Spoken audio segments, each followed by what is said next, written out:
자, 종교라고 하는 말과 개혁이라고 하는 말은 특별히 여러분에게 소개를 하지 않는다 할지라도 아마 기억하시리라 생각하는데, 이 개혁이라고 하는 말을 제가 두산 백과사전에서 찾아보니까 본질적 요소를 유지하면서 일부분만 발전을 위해서 바꾸는 것이다. 행정학 사전에 찾아보니까 정치, 사회적 변화 및 조직의 변화를 인위적으로 추진하는 것이다. 위키 백과전의 사전에서 찾아보니까 급진적이거나 본질적인 변화가 아닌 사회의 특정한 면의 점층적인 변화를 이끌어내고 고쳐나가는 과정의 사회운동의 하나다. 다시 말하면 이것을 총 종합해 보면은 변형된 본질이 변형되어 있고 본질이 잘못되어 있을 때에 본질을 찾고 회복하는 것이 바로 개혁이다 라고 하는 그런 의미에서 이제 개혁이라고 하는 것을 우리가 그렇게 본질을 잃어버렸다는 이야기입니다. 그래서 그 본질을 회복하고 본질을 찾아가는 것, 찾는 것, 이것이 바로 개혁이다.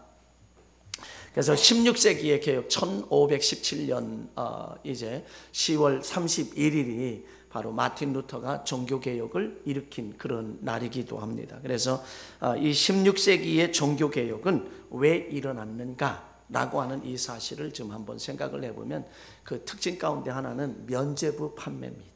면죄부라고 하는 걸 판매했는데, 여러분 지금 이탈리아에 가보면 로마 바티칸에 가보면 베드로 성당이 있는데 굉장히 웅장할 뿐만 아니라 참 오래된 것임에도 불구하고 대단하게 웅장합니다. 웅장한데 그것을 지을 때에 이 건축비가 부족하니까 면죄부를 팔았어요. 면죄부를 팔고, 그래서 이제 면죄부를 팔게 되니까 그 다른 이 한마디로 말하면 그게 뭐냐면 천국행 티켓이에요. 제가 표현할 땐 그래. 천국행 티켓을 파는 거예요. 그래서 그것을 주면, 그것만 있으면 천국에 갈 수 있다, 구원받을 수 있다라고 하는 그것이 바로 쉽게 얘기하면 이 면죄부 판매하는 것은 그거라고 말씀을 드릴 수 있습니다. 천국은 오직 믿음으로 가는 줄 믿습니다. 우리가 천국행 티켓을 샀다고 해서 가는 것이 아니기 때문에, 그래서 마틴 루터는 신앙의 본질에서 벗어난 당시에 이런 타락상을 두고 볼 수가 없어서 1517년 10월 31일 비덴베르크 성당 게시판에 교황주의를 반박하는 그런 95개 조항을 발표하면서 면죄부, 다시 말하면 공로로 구원을 받는 것이 아니라 오직 믿음으로 구원을 받는다고 외쳤습니다. 그런데 이 마틴 루터가 이 종교개혁을 외친 것은 마치 계란으로 바위를 치는 무모한 것 같았지만 결국에는 종교개혁의 작은 불씨를 지핌으로 말미암아 마침내 이것이 크게 되어서 종교개혁은 이루게 됐고, 그리고 개신교회인 프로테스탄트 교회가 탄생되게 됐다라고 하는 겁니다. 그러니까 마틴 루터는 우리 그 공로주의로 내가 뭘 했기 때문에 구원받고 내가 어떻게 했기 때문에 구원받는 게 아니라는 거예요. 오직 믿음으로 받는다라고 하는 면죄부 때문에 구원받는다라고 말하지 않았습니다. 그래서 우리 아이들의 그 노래를 부르는 것 가운데 봐도 돈으로도 못 가요 하나님 나라, 힘으로도 못 가요 하나님 나라, 거듭나면 가는 나라 하나님 나라, 믿음으로 가는 나라 하나님 나라. 여러분, 거듭나고 믿음으로 가는 나라가 바로 하나님 나라이고, 2절에 보면 벼슬로도 못 가고 지식으로도 못 가고 거듭나야만 가고 믿음으로 간다, 어여뻐도 못 가고 맘착해도 못 간다라고 하는 그런 아이들의 이 찬송을 부르는 그런 모습을 보게 됩니다. 바로 그래서 이런 것 때문에 결국에는 본질에서 벗어나게 됐기 때문에 16세기의 종교개혁은 시작이 되었다라고 하는 거예요. 당시의 교회와 그리고 그리스도인들도 신앙의 본질을 잃어버렸기 때문이다라고 하는 그런 말입니다. 다시 말하면 교회가 타락을 했다는 거예요. 타락을 했기 때문에 이 종교개혁이 시작이 됐는데, 이 타락이라고 하는 것, 다른 말로 죄라고 하는 것은 히브리 원어로는 하카라 하는 말을 쓰는데, 그 하카라고 하는 말은 뭐냐면 기차가 레윌 2를 달려야 되는데 거기서 탈선된 상태. 탈선되면 여러분 어떻게 되는지 아시죠? 열차가 달려가다가 레윌 위에서 탈선되면 어떻게 되는지 우리는 안단 말이에요. 그러니까 이 죄라고 하는 것이 바로 이 말씀의 레위를 달려야 되는데, 말씀의 레위를 가야 하는데 거기에서 탈선된 상태. 그럼 탈선돼서는 도저히 갈 수도 없을 뿐만 아니라 때로는 사고가 나서 사람이 다치기도 하고 심하면 죽기도 하고 재산상의 손해도 입는 그런 결과를 초래할 수 있다. 또 다른 말로는 화살을 쏘았는데, 관역을 보고서 화살을 쏘았는데 그 관역에서 빗나갔다는 얘기죠. 말씀에 초점을 두고 살아야 되는데 우리의 삶이, 신앙의 삶이 벗어난 상태가 바로 죄의 상태다라고 이렇게 우리는 기억할 수 있게 됩니다.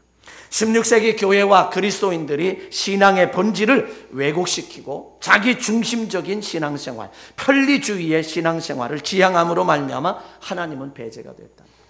하나님은 없는 신앙생활, 하나님의 중심의 신앙생활이 아니라, 말씀 중심의 신앙생활이 아니라 자기 중심의 신앙생활, 자기 편리주의를 지향하면서 하는 그런 신앙생활로 타락되었다라고 하는 거예요. 다시 말하면 하나님의 뜻을 따르는 것에는 전혀 관심이 없습니다. 자기의 편한 대로, 자기 좋은 대로 하나님을 섬기는 것, 이것을 하나님이 기뻐하시겠냐 이거지. 디모데후서 2장 3절로 4절에 가보면 성경에 우리에게 이렇게 말합니다. 너는 그리스도 예수의 좋은 병사로 나와 함께 고난을 받으라. 병사로 복무하는 자는 자기 생활에 얽매이는 자가 하나도 없나니 이는 병사로 모집한 자를 기쁘게 하려 함이라. 우리는 하늘의 군사입니다. 하나님의 군사예요. 그럼 하나님의 군사는 하나님이 기뻐하시는 그런 삶을 살아야 된다는, 하나님이 원하시는 방법, 하나님이 원하시는, 좋아하시는 방법으로요. 그래서 종교개혁은 왜 필요한가? 종교개혁이 왜 일어났는가라고 하는 사실에 대해서 생각했습니다. 또 하나는 종교개혁이 왜 필요한가? 인생의 모든 문제는 생각에서 비롯된다라고 우리는 생각할 수 있어요. 생각에서 비롯되고, 인생의 모든 문제는 생각에서 비롯되고 마음에서 시작이 된다라고 이렇게 말해도 틀린 말은 아닐 것이다. 왜냐하면 마태복음 12장 34절로 37절에 있는 말씀에 가보면 예수님이 이렇게 말합니다. 독사의 자식들아, 너희는 악하니 어떻게 선한 말을 할 수 있겠느냐? 이는 마음에 가득한 것을 입으로 말함이라.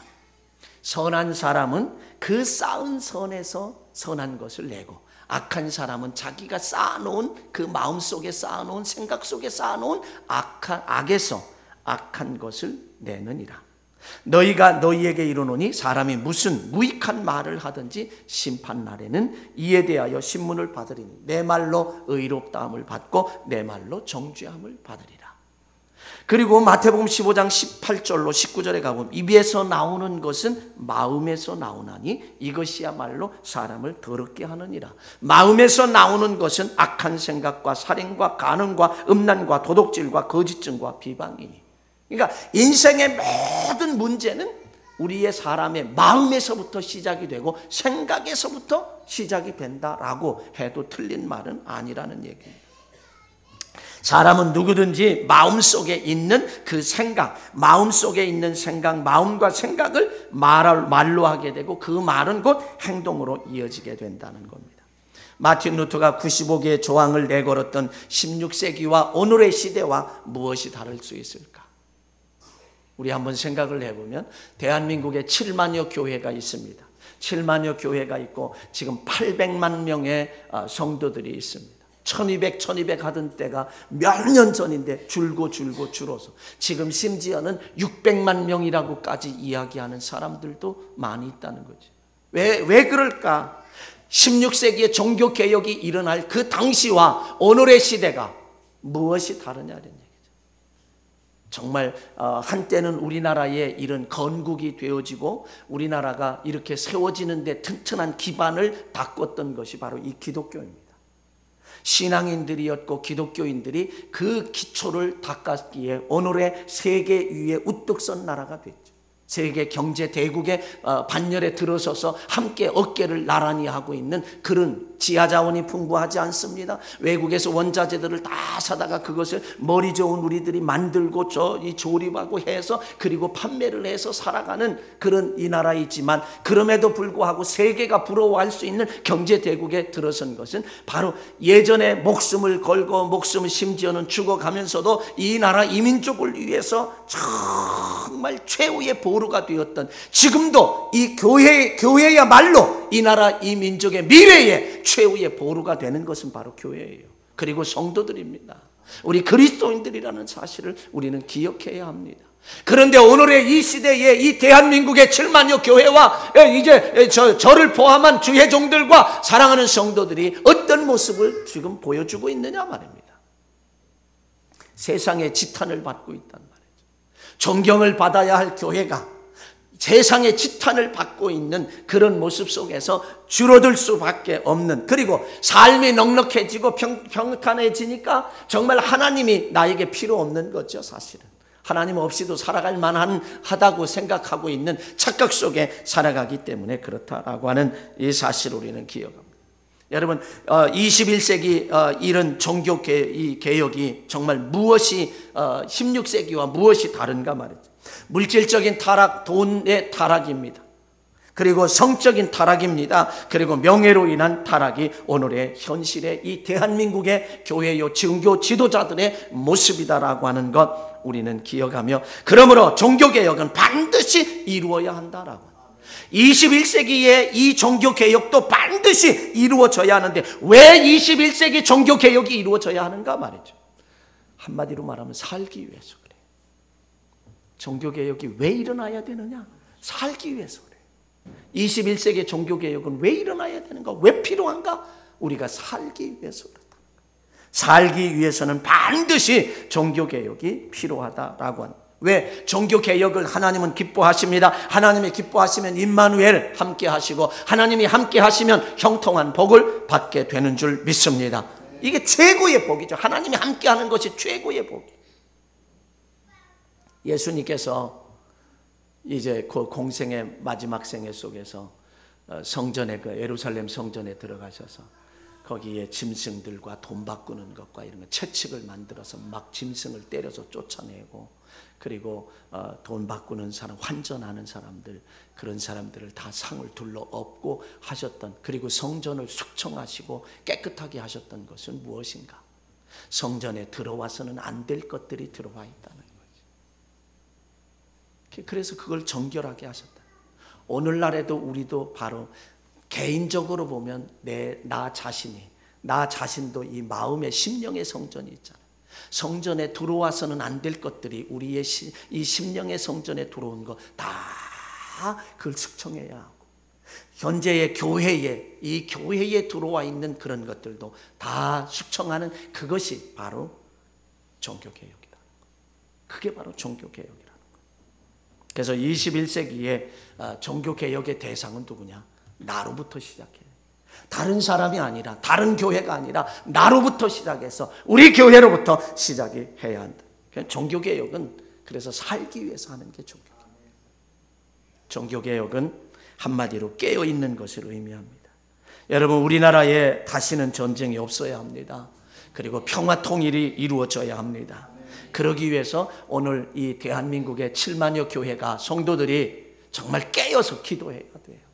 나라와 민족을 위해서 기도해야 하고, 그리고 이 평화 통일을 위해서, 전쟁이 없는 이 나라, 그리고 평화 통일을, 이제 전쟁 나면은요 정말 우리 뭐 어떻게 할 수가 없어요. 여러분, 이라크를 아시죠? 아프가니스탄도 아시죠? 그 다음에 이란도 그렇지요. 이런 모든 나라들을 보면 자기 나라의 손해지 다른 나라의 손해가 되는 게 하나도 없어요. 누가 그들을 도와줘요? 내전이 일어나는데 누가 도와주냐고. 도와주는 게 없어요. 결국 죽는 것은 우리 자신들이라고. 그래서 전쟁이 일어나서는 안 돼. 전쟁이 일어나지 않도록 우리 그리스도인들이 깨어 기도해야 되고, 그래서 평화 통일을 이루어서 적어도 경제가요, 외국에 물건을 수출하지 않고 내수 시장으로만 견딜 수 있는 것만이 인구가 최소 몇 명이냐면 7천만 명이에요. 중국이라고 하는 나라는요, 정말 수출을 안 하고 살아도 내수 시장만으로도 충분히 경제를 일으키며 살 수 있는 나라예요. 그 최소 단위가 7천만 명이거든요.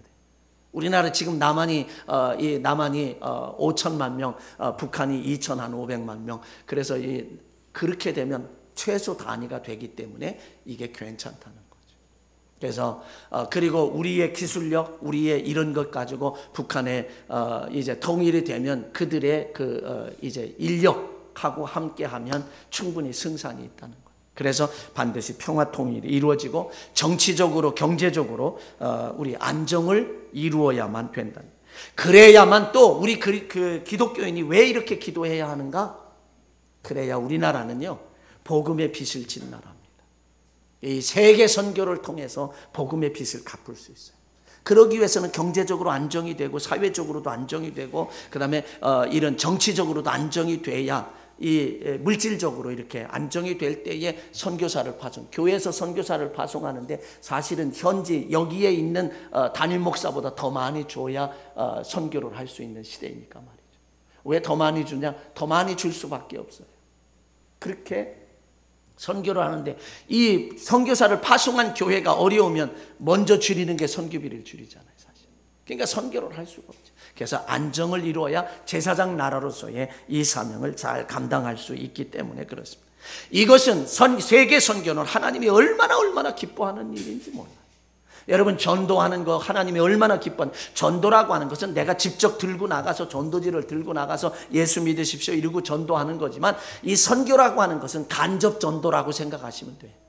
간접 전도는요, 이 지역의 학교에 장학 사업을 한다든가 사회 사업을 한다든가 그 지역 사회에도 굉장한 인식을, 좋은 인상을 심어줄 수 있는 그런 것이 간접 선교거든요. 간접 선교가 더 어떤 때 탁월하게 더 이제 강력한 역사를 이룰 수도 있다는 얘기죠.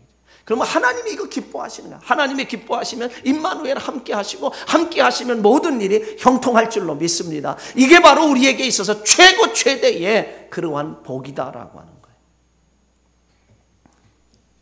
더 나아가서요, 우리나라의 윤리 도덕, 이 공중 도덕이요 회복돼야 돼요.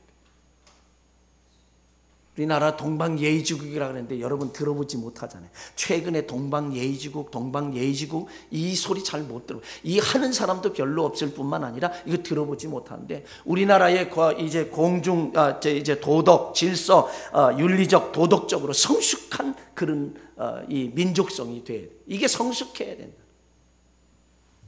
제가 지난 주간에 수요일 날 4시간의 교육을 받을 수 있는 그런 시간들이 있었는데요.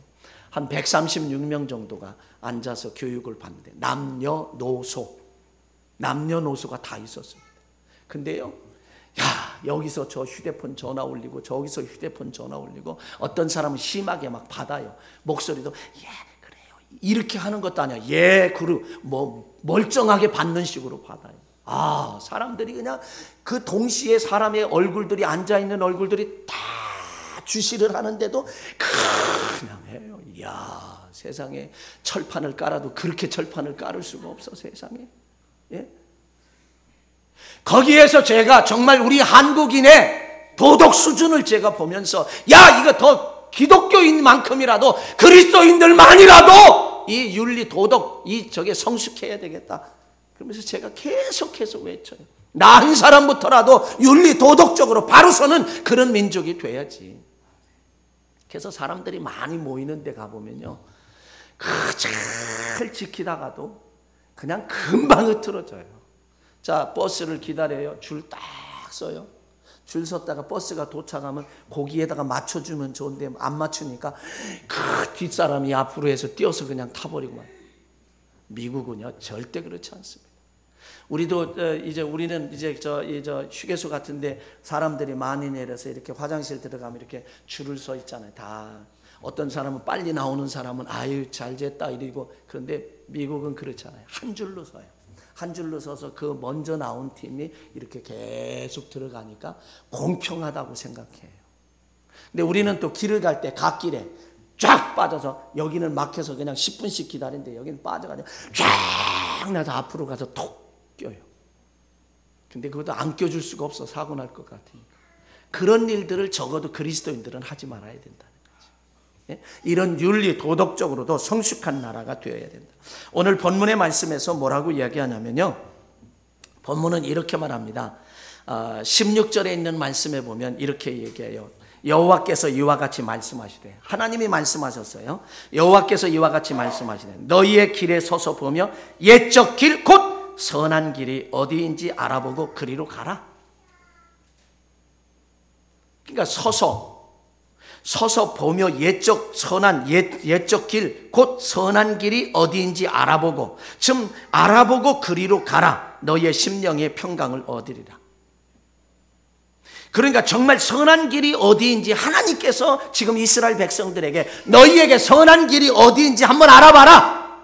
그리고 그리로 가라. 그렇게 이야기하니까 그들의 대답이 뭐라고 했느냐 하면, 그들의 대답이 우리는 그리로 가지 않겠노라. 그렇게 대답했어요. 그 다음에 17절에 가보니까 이렇게 말합니다.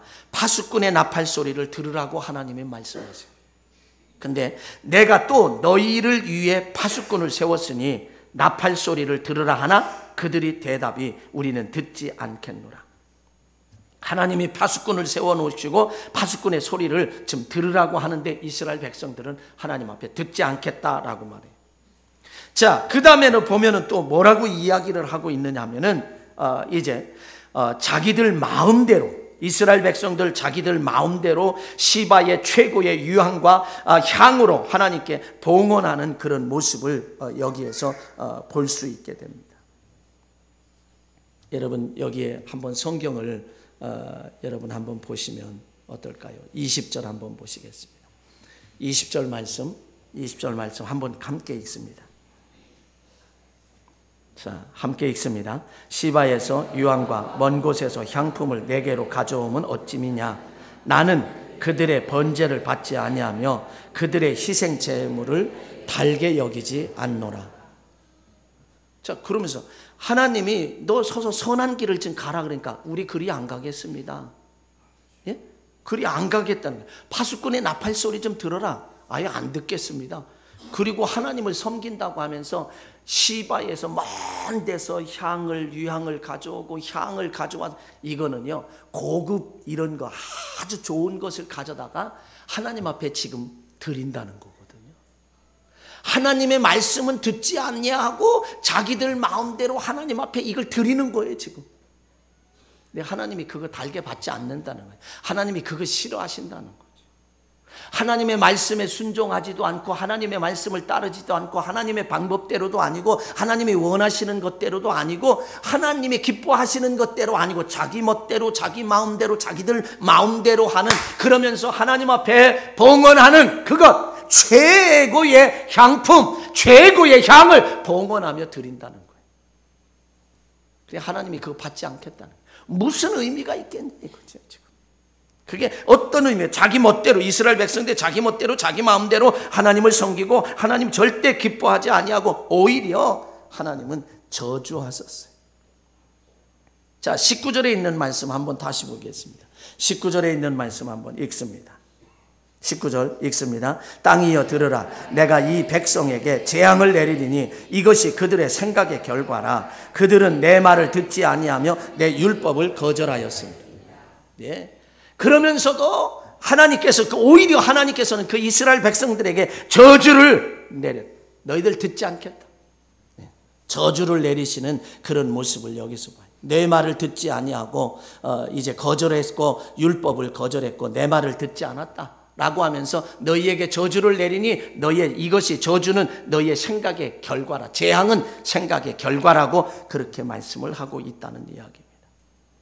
여러분 우리가 하나님을 섬기고 신앙생활을 하되 내 마음대로 내 뜻대로 내 생각대로 내 마음대로가 아니라 내 방법대로가 아니라 하나님이 원하시는 방법, 하나님이 원하시는 기뻐하시는 방법대로, 하나님이 원하시는 기뻐하시는 방법대로 신앙생활을 해야 한다는 거죠. 그게 하나님이 기뻐하시는 거지. 그게 하나님이 좋아하시는 거다. 이런 사실을 우리는 기억합니다. 여러분 사무엘상 15장에 가보면 이런 말씀이 나와요. 하나님께서 사울 왕에게 뭐라고 얘기했냐면 너 아멜렉을 진멸하되 짐승과 모든 사람과 더불어 다 진멸해라.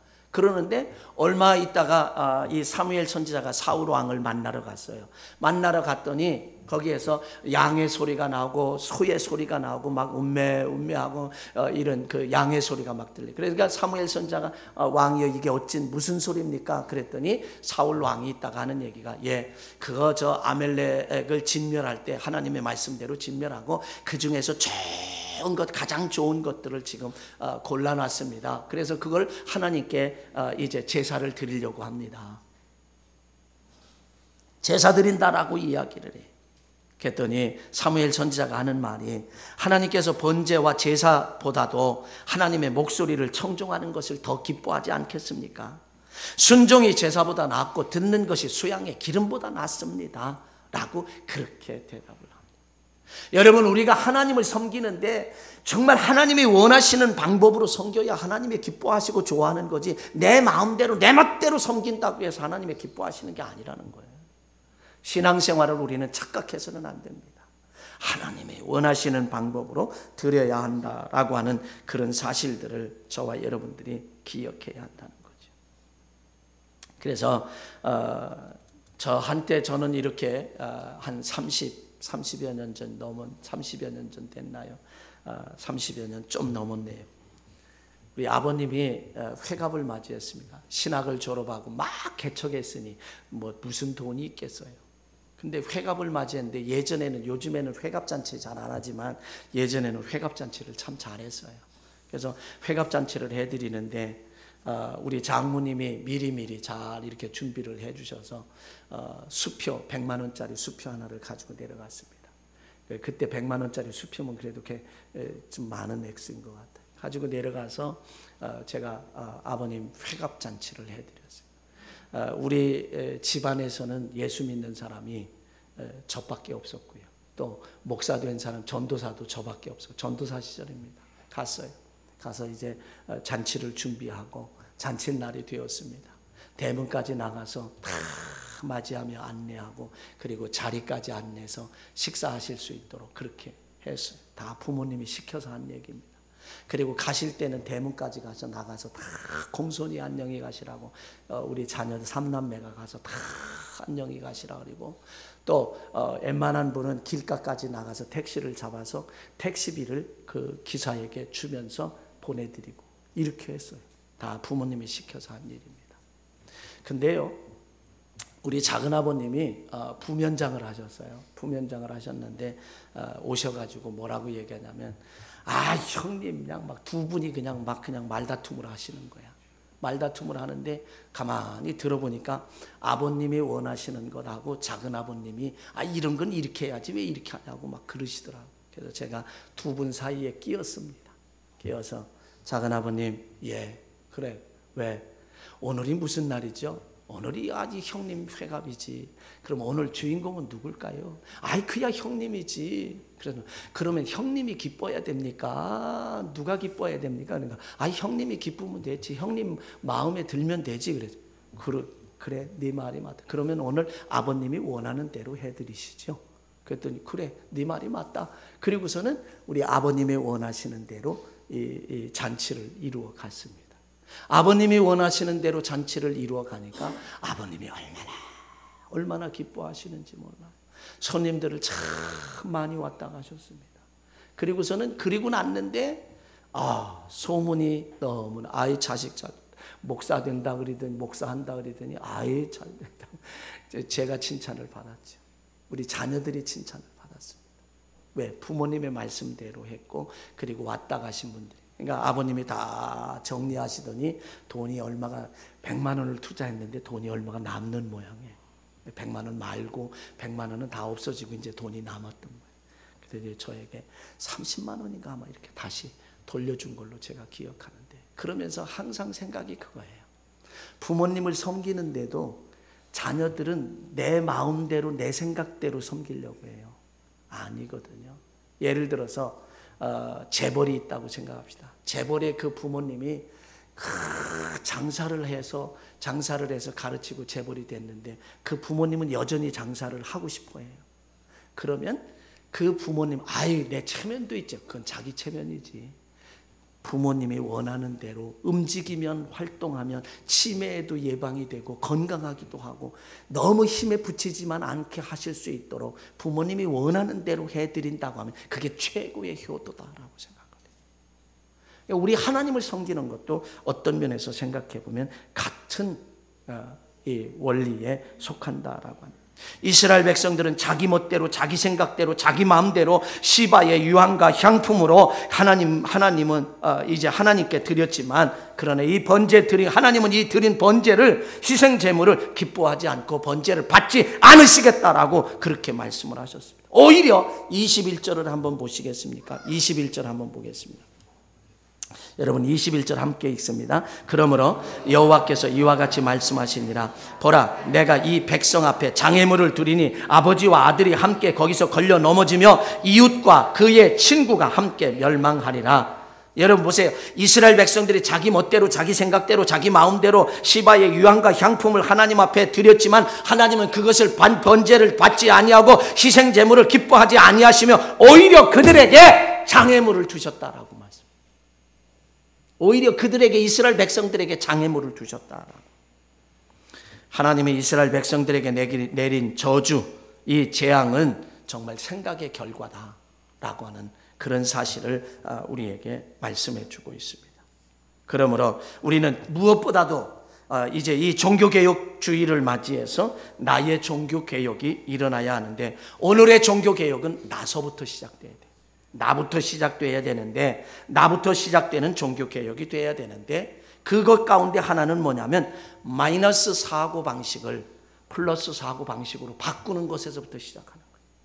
여러분, 마이너스의 사고방식을 플러스의 사고방식으로 바꾸는 것에서부터 나의 종교개혁은 시작된다. 이 말을 다른 말로 바꾸면 부정적인 시각의 부정적인 사고방식에서부터 긍정적인 사고방식으로 바꾸어 나가는 것이 종교개혁이에요. 나서부터 시작되는 작은 종교개혁이라는 거예요. 우리의 이런 그 사고방식이, 생각이 달라져야 되고, 우리의 생각이 달라져야 되고, 마음이 달라져야 된다. 우선 내 마음이 부정적인 사고, 이 마이너스 사고방식, 이것이 바뀌어져야 되는 긍정적인 사고방식으로 바뀌어지는 것에서부터 나의 어떤 종교개혁은 이루어 나갈 수 있다는 거지. 그것을 우리는 회복돼야 한다라고 하는, 대부분이요, 사람들은 없는 것, 모자라는 것, 부족한 것 중심으로 생각하는 습관을 가지고 있습니다. 유럽과 아니 세계를 제패하다시피 했던 알렉산더 대왕이 이렇게 말을 했습니다. 세상을 정복하는 것보다 더 힘든 것이 자신의 마음을 정복하는 것이라고. 그래서 잠언 4장 23절에 가면 무릇 더욱 지킬 만한 것보다 내 마음을 지켜라. 생명의 근원이 이에서 남이니라고 우리에게 말씀해 주고 있습니다. 여러분, 플러스의 생각, 긍정적인 믿음으로 우리는 지금 있는 것을 감사하면 점점점 더 주시고, 우리는 불평하면 있는 것까지도 빼앗긴다라고 하는, 그래서 플러스의 사고방식으로 바꾸는, 마이너스의 사고방식이 아니라 플러스의 사고방식으로 바꾸는 우리가 되어야 할 줄로 믿습니다. 여러분, 민수기 13장 14장에 가보면 무슨 말씀이 있냐면 이런 말씀이 있습니다. 12명의 정탐꾼이 있습니다. 그 12명의 정탐꾼 가운데 10명은 할 수 없다, 못한다라고 하는 이런 마이너스 사고방식을 가지고 살았을 때 젖과 꿀이는 가나안 땅에 못 들어갔어요. 그러나 두 사람인 여호수아와 갈렙은 이제 플러스의 사고방식, 긍정적인 사고방식, 할 수 있다, 분명히 들어갈 수 있다라고 그렇게 마음을 바꾸고 생각을 가질 때에 그들은 들어갔다라고 하는 얘기입니다. 1%만 바꿔도 인생이 달라진다라고 하는 이인규 씨가 쓴 책에 보면 이런 내용이 나옵니다. 알코올 중독자에 관한 이야기입니다. 아버지가 알코올 중독으로 돌아가셨습니다. 돌아가셨는데 형제가 있는데 형은 이렇게 생각을 합니다. 큰아들이 알코올 중독자가 되어서 상담자에게 왔어요. 상담을 받을 때 큰아들은 이렇게 말했습니다. 우리 아버지가 알코올 중독자로 돌아가셨습니다. 나는 운명적으로 알코올 중독자가 될 수밖에 없습니다 라고 말하면서 자기의 알코올 중독은 당연한 것처럼 합리화하는 그런 마음의 생각, 전혀 변화되겠다라고 하는 생각이 없었습니다. 그런데 그 동생이 병문안을 왔습니다. 의사가 봅니다. 그 동생이 병문안을 왔는데 중소기업 사장입니다. 의사가 동생에게 물었습니다. 당신은 어떻게 알코올을 멀리하고 깨끗하게 살아갑니까? 이렇게 말했더니 그 동생은 이렇게 대답을 합니다. 아버지 한 사람 알코올 중독자로 아버지 한 사람이 알코올 중독자로 몸서리 치는데 나까지 중독자가 되면 어떻게 합니까? 똑같은 알코올 중독자 아버지를 보면서 형은 아버지가 알코올 중독자니 나도 운명적으로 중독으로 살아야 한다라고 하는 자신의 문제를 구실로 삼는 마이너스 사고방식, 부정적인 사고방식을 가지고 살다 보니까 불쌍하고 비참하게 알코올 중독자로 살아갑니다. 그러나 동생은 아버지가 알코올 중독을 보면서 형처럼 운명적으로 알코올 중독자로 살 것이라는 자신의 문제를 구실로 삼지 아니하고 알코올을 멀리하는 플러스 사고방식, 긍정적인 사고방식을 가지고 살아가다 보니 중소기업의 사장이 되었고 성공적인 삶을 살아간다는 겁니다. 사랑하는 성도 여러분, 한번 따라합시다. 사람은 마음먹기에 달렸습니다. 사람은 생각하기에 달렸습니다. 사람은 긍정적인 생각으로 살아야 합니다. 사람은 긍정적인 마음으로 살아야 합니다. 사람은 긍정적인 믿음으로 살아야 합니다. 예. 여러분, 제가 여기 물을 이렇게 담아왔습니다. 물을 담아왔는데 제가 이제 마십니다.